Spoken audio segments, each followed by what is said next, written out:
रोहन एक छोटे से गांव में रहने वाला युवक था जिसे चित्रकला का गहरा शौक था। उसने बचपन से ही रंगों और ब्रश के साथ खेलते हुए अपने सपनों को आकार दिया। उसका सपना था कि वह एक प्रसिद्ध चित्रकार बने और उसकी कला दुनिया भर में पहचानी जाए। स्कूल की पढ़ाई पूरी करने के बाद रोहन ने शहर के एक प्रतिष्ठित कला विद्यालय में प्रवेश लिया।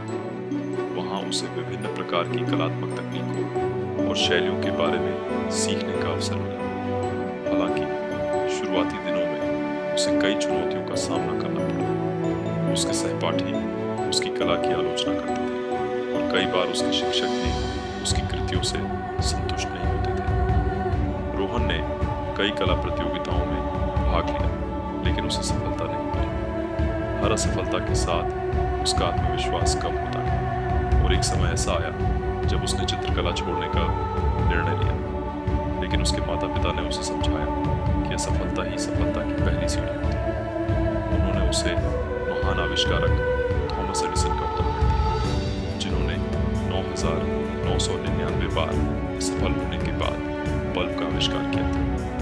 रोहन ने अपने माता पिता की बातों से प्रेरित होकर हार नहीं मानी और अपनी कला में निरंतर सुधार करने का निर्णय लिया।